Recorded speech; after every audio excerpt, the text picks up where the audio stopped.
무슨 이야기를 할 것이냐? 우리 신경계에 대해서 이야기를 해보려고 해요.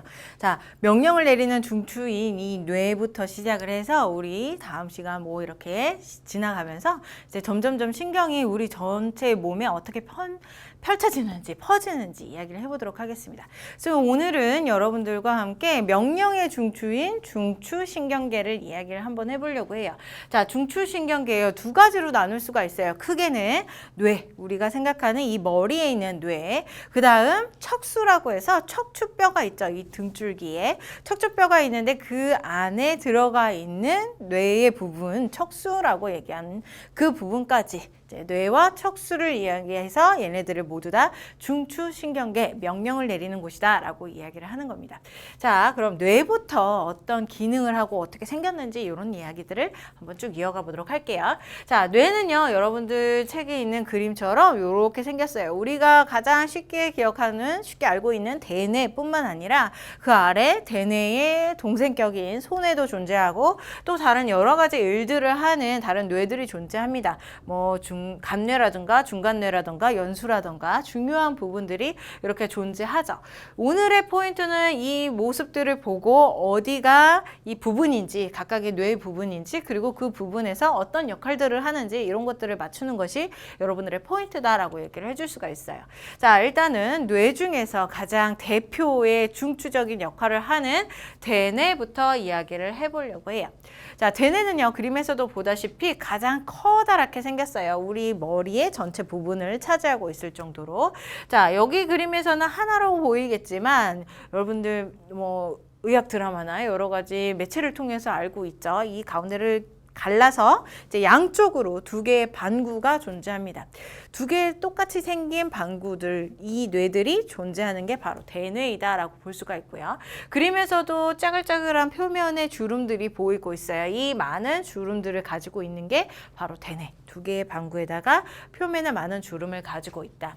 자, 이 대뇌 같은 경우는 바깥쪽 껍질 부분이 회색질이에요. 겉질, 회색질이다.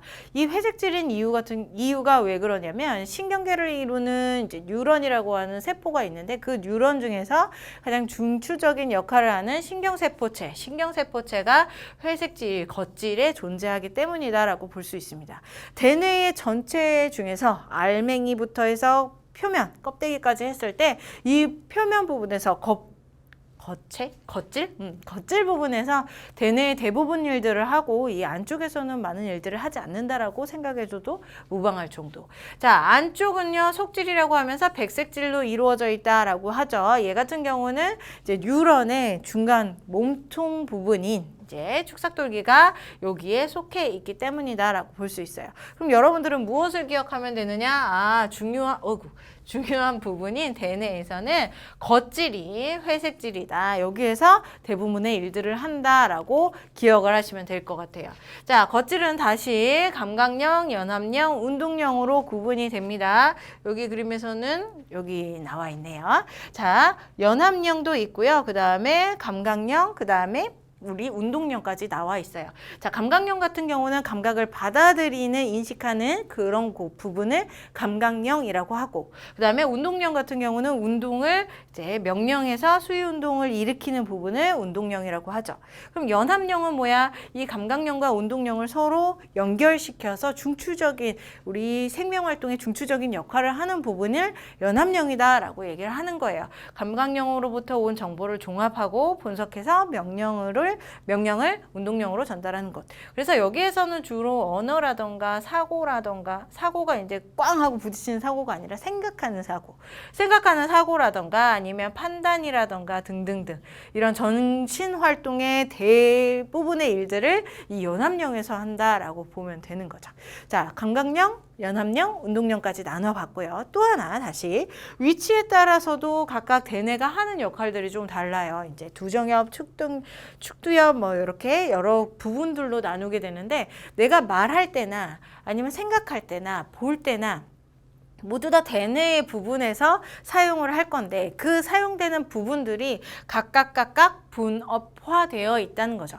자, 분업화라고 표현을 해요. 분업화.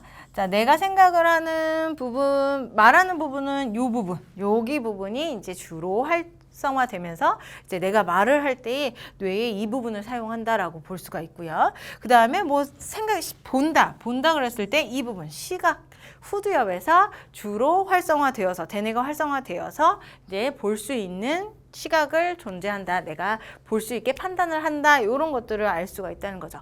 이것들이 모두 다 대뇌의 분업화의 상태이다라고 볼 수가 있어요. 그래서 어떤 문제에서는 예전에 아주 오래된 기출 문제에서는 상황을 설정을 해줘요. 문제에서 상황을 설정을 해주고 그 상황일 때에 내가 뇌를 스캔했을 때 어느 부분이 더 활성화되었는지 그것을 보고 얘네들이 분업화된 사실이 맞느냐 이런 것들을 물어보는 쉬운 문제들도 존재했었죠.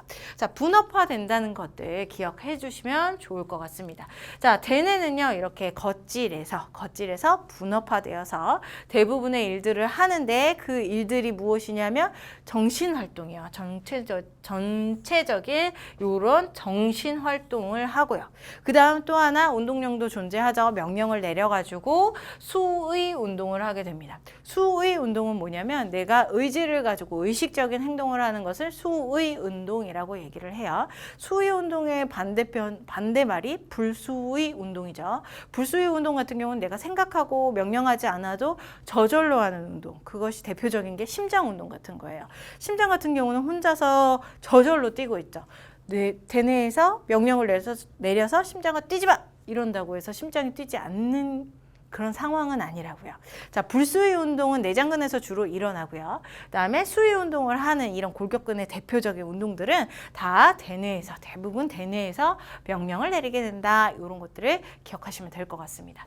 자, 대뇌 다시 한번 정리를 한번 해볼게요. 두 개의 방구로 이루어져 있고 표면에 주름이 많다. 그런데 이 표면에 아주 중요한 부분들이 있기 때문에 표면에 주름이 많은 거예요. 표면적을 넓히기 위해서 주름을 쫙 펴봤을 때는 전체적인 표면적이 늘어나기 때문에 자, 중요한 신경세포체가 바깥쪽에 있는 겉질에 있는 회색질이기 때문에 표면에 주름이 많다라는 것. 그리고 얘네들은 각각 분업화되어 있으며 자, 뇌의 고등 정신활동이라던가 아니면 수의 운동을 하는 중추이다. 이게 대뇌. 이렇게 기억을 해주시면 될 것 같습니다. 자, 그림을 한번 더 보고 갈게요. 일단 대뇌는 마쳤고요. 대뇌는 이렇게 전체적으로 있는데 소뇌는 어디에 있냐면 이 목 뒤에쯤에 주먹만큼한 크기로 이렇게 존재해요. 대뇌의 아래쪽에 존재하죠. 자, 얘도 위치를 기억을 해 주시고요. 그 다음 대뇌 아래쪽에 소뇌와 이 중간 사이에는 누가 존재하냐면 간뇌라고 하는 부분이 존재하고요. 그 아래에는 이제 중간뇌, 연수, 척수 해서 이렇게 쭉 연결되는 모습을 우리는 해부학적으로 관측을 할 수가 있어요. 그러면 이제 이어서 소뇌, 중간뇌, 연수 이런 애들을 쭉쭉쭉쭉 이야기를 해보도록 하겠습니다. 자, 다음으로 넘겨봐서요. 소뇌 이야기를 한번 해보죠. 자, 소뇌는 대뇌 뒤쪽에 뒤통수 쪽에 있다라고 얘기를 했죠. 자, 얘도 대뇌의 동생 이렇게 생각을 해주면 좋아요. 대뇌가 두 개의 방구로 이루어졌던 것처럼 소뇌도 마찬가지로 두 개의 방구로 이루어져 있고 표면에 주름이 많고 이런 모습을 가지고 있어요. 그리고 대뇌가 형님이고 소뇌가 동생이라고 얘기를 했죠. 그래서 대뇌가 하지 못하는 것보다는 대뇌가 어떤 활동들을 할 때 그거를 서포트해주는 역할들을 많이 하는 게 이제 소뇌다라고 볼 수가 있죠. 그래서 수위 운동을 대뇌가 하는데 그 수위 운동을 조금 미세하게 조절해주는 역할, 정확하고 원활하게 수위 운동을 조절해주는 역할을 하는 게 바로 소뇌이다. 일단 내가 팔을 들어서 막 움직인다던가 아니면 글씨를 쓴다던가 이렇게 명령을 내리는 건 대뇌가 해요. 그래서 내가 글씨를 막 쓰죠. 그런데 미세하게 각도를 꺾는 것 아니면은 미세하게 힘을 주는 것 이런 것들은 소뇌가 조절을 해준다라는 얘기예요. 동생이니까 서포트 해주는 역할. 자, 또 하나가 우리 감각 같은 경우는 모두 다 대뇌로 갑니다. 누구만 빼고 대뇌로 가냐면 평형감각이요. 우리 귀에서 일어나는 평형감각들, 귀에서 받아들일 수 있는 평형감각들은 이제 중추가 누구냐면 소뇌. 나머지의 감각기관들은 모두 다 대뇌로 감각을 보내는 반면 평형감각만 소뇌로 보낸다라는 거 기억을 해주시면 좋을 것 같아요. 자, 여기까지가 대뇌와 소뇌에 대한 내용. 그러면 이제 소뇌와 대뇌 사이에 존재했던 커다란 부분이 있죠. 거기가 바로 이제 우리 말하는 간뇌라고 하는 부분이에요. 이 간뇌도 굉장히 중요한 부분이죠. 간뇌는 대충 그림을 이렇게 그려보면 대뇌가 바깥쪽에 있고 그 다음에 소뇌가 이렇게 아래쪽에 존재하죠. 얘를 절반으로 딱 잘라가지고 위쪽을 시상이라고 하고 그 다음에 아래쪽을 시상하부라고 얘기를 합니다. 시상과 시상하부로 나누어져 있어요. 간뇌 같은 경우는. 그런데 이 중에서 중요한 역할을 하는 부분이 바로 여기 아래쪽 시상하부라는 곳이에요. 시상하부. 자, 여기에서는 우리 몸에서 가장 중요한 뭐 다른 것들도 다 중요하지만 자, 매우 중요한 역할을 하는데 그것이 무엇이냐면 항상성 유지를 하는 조절 중추이다라고 얘기를 해줄 수가 있습니다. 우리 몸이 항상 일정하게 유지되는 성질, 그것을 항상성이라고 하는데 그것을 조절해주는 역할을 하는 게 바로 이 간뇌가 중추로서 조절을 한다. 그럼 항상성 조절할 만한 게 무엇이 있나요? 여기에도 있죠. 우리 체온이라던가 체온이 36.5도를 일정하게 유지할 수 있게 해주는 게 간뇌라고요. 자, 혈당량도 포도당량이 혈액 안에 있는 포도당량이 일정하게 유지할 수 있게 해주는 게 바로 간뇌. 삼투압, 내 몸 안의 농도를 일정하게 유지해 줄 수 있게 하는 게 간뇌. 이런 항상성을 조절해주는 중추가 바로 간뇌 시상하부다라고 볼 수가 있죠. 그럼 이런 애들을 어떻게 조절을 하느냐? 얘가 누구의 중추이기 때문에 자율신경계와 그 다음에 내분비계의 중추이기 때문이에요. 자율신경계는 교감신경과 부교감신경 두 가지가 있죠. 얘네들이 서로 기량적으로 작용을 하면서 내 몸을 조절하게 됩니다. 또 하나 내분비계는 호르몬이라고 얘기를 하죠. 호르몬을 분비하는 기관. 자, 이 호르몬을 분비하는 곳이 바로 간뇌가 중추가 되어서 호르몬을 분비할 수 있게 조절할 수 있게 해주는 게 바로 간뇌이다라고 볼 수 있어요. 얘 같은 경우는 이 간뇌 같은 경우는 우리 말초신경의 자율신경이라던가 아니면 항상성 조절부 파트라던가 아니면 내분비계 파트 이렇게 세 가지의 파트랑 연결해서 문제에 자주 나오고 있기 때문에 자, 위치와 함께 하는 역할을 잘 기억해 두실 필요가 있죠. 자, 나머지들도 얘기를 해볼게요. 이 간뇌 아래쪽으로 쭉 연결된 애들이 있었어요. 그래서 처음에 나오는 애가 중간뇌가 있었습니다.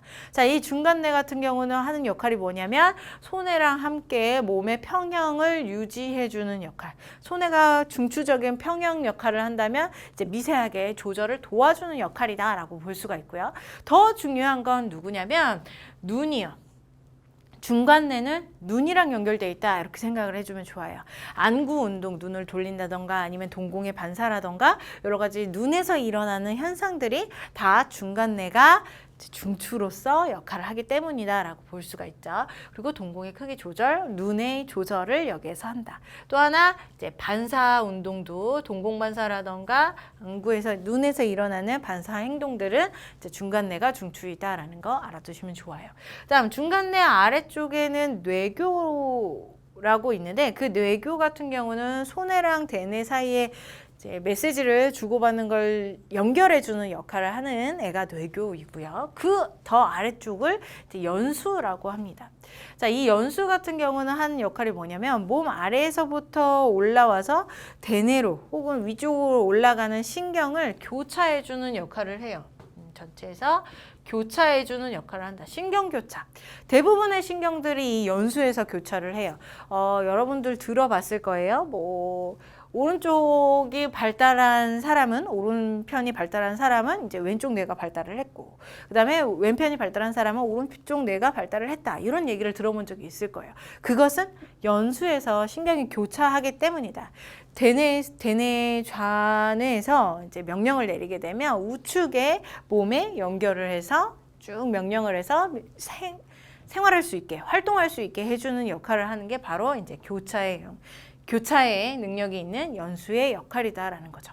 자, 이런 신경 교차하는 것뿐만 아니라 이제 중추적으로 하는 역할은 또 뭐냐면 심장 박동 속도 조절하는 거, 호흡 속도 조절하는 거, 소화 운동 속도 조절하는 게 바로 연수의 역할이에요. 내장기관에서 하는 역할들이죠. 심장은 자동성을 가지고 있기 때문에 혼자서 뛰어요. 그런데 속도 조절을 하는 걸 연수가 한다고요. 그다음에 호흡이나 소화 운동의 속도 조절을 하는 게 다 연수가 한다고요. 이 세 가지를 기억을 해주시면 좋고요. 또 하나 반사 행동도 합니다. 반사의 중추가 됩니다. 지금까지 반사가 나온 것은 우리 중간뇌뿐이었어요. 눈에서 일어나는 반사는 중간뇌가 한다. 그런데 이제 눈을 제외한 이 얼굴 부분에서 일어나는 반사 행동들, 이런 행동들은 연수가 중추이다라고 기억을 해주시면 돼요. 대표적인 게 기침, 재채기. 기침, 재채기는 대뇌가 기침해, 재채기해 이런다고 해서 하는 게 아니고 나도 모르게 하는 거죠. 그래서 반사 행동이다라고 볼 수가 있고요. 기침, 재채기, 하품, 눈물 분비 등등 이렇게 얼굴에서 일어나는 반사 운동들은 연수가 중추이다라고 볼 수가 있다는 거예요. 자, 이렇게 해서 전체적인 뇌의 모습까지 이야기를 해봤고요. 이어서 이제 뇌와 연결되어 있어요. 연수와 연결돼서 척수를 이야기를 해보도록 하겠습니다. 자, 척수 같은 경우는 척추 안쪽에 들어가 있어요. 말랑말랑한 부분이고 여기에서도 중추의 역할을 해요. 중추신경계로서의 역할, 명령을 내리는 역할들을 하는 거죠. 자, 척추들이 마디마디 존재하고 뼈들이 이렇게 하나의 통으로 이루어져 있지 않죠. 뼈 마디마디가 존재하고 그 마디마디마다 이제 척수의 근육들이 섬유 다발들, 신경 다발들이 이렇게 뻗어져 나오는 모습으로 나와져 있어요. 자, 그래서 척수 중간이 이렇게 생겼고요. 그 다음 양쪽이 뻗어져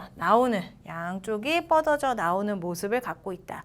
얘네들 같은 경우는 척추들 마디마다 뻗어져 나온다라고 얘기를 해주고 있습니다. 한번 지우고 얘기할게요.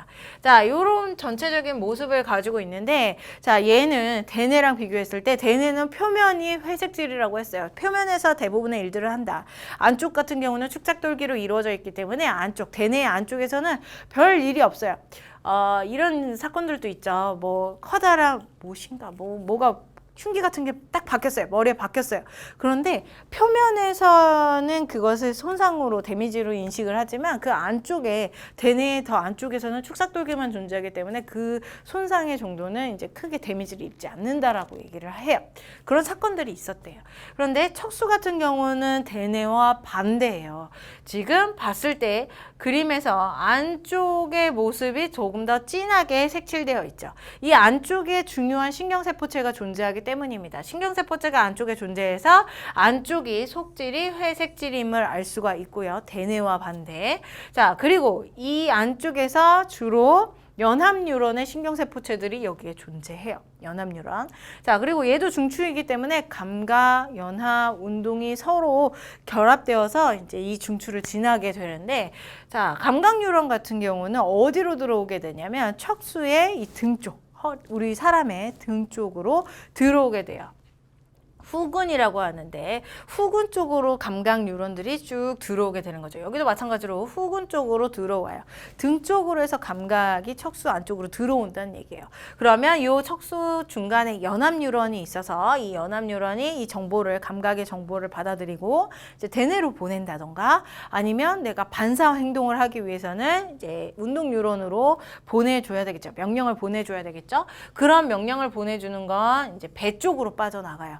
전근이라고 하죠. 신경다발들이 배 쪽으로 빠져나가는데 운동뉴런의 신경다발은 바깥쪽 배 쪽으로 빠져나가는 전근에 존재한다라고 기억을 해주시면 될 것 같아요.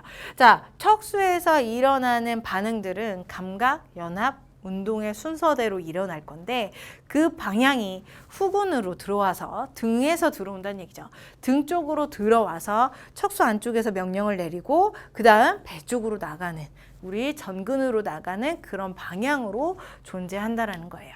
자, 척수의 역할 조금 더 이야기를 해볼게요. 척수 같은 경우는 이렇게 신경이 모여서 명령을 직접적으로 내리는 역할도 하지만 얘가 대뇌랑 쭉 연결되어 있죠. 여기가 머리통이라고 한다면 자, 대뇌로 갈 수 있는 길이에요. 그래서 신경이 가는 통로, 정보를 전달하는 역할을 한다. 통로 역할을 하는 게 바로 척수이다라고 얘기를 해줄 수가 있고요. 이렇게 통로로 보내서 대뇌에서 명령을 내리면 다시 몸쪽에 운동을 할 수 있게 다시 이렇게 보내겠죠. 이렇게 보내는 과정도 통로를 통해서 척수라고 하는 통로를 통해서 명령을 보내게 된다라고 볼 수 있습니다.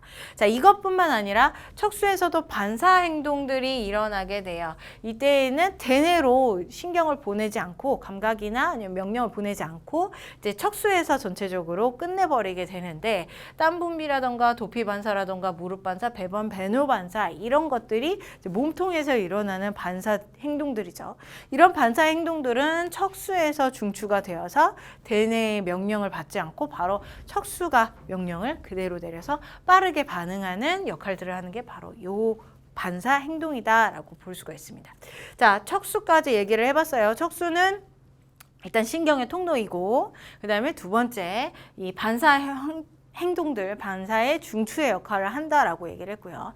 중요한 것은 속질이 회색질이라고 얘기를 했습니다. 연합뉴런의 신경세포체가 속질에 존재한다. 그리고 신경이 운동신경과 감각신경 두 가지가 뻗어져 나오는데, 감각신경은 이 등 쪽 후근을 통해서 나오고, 이제 운동뉴런 같은 경우는 배 쪽인 정근을 통해서 나가게 된다라고 이야기를 했습니다.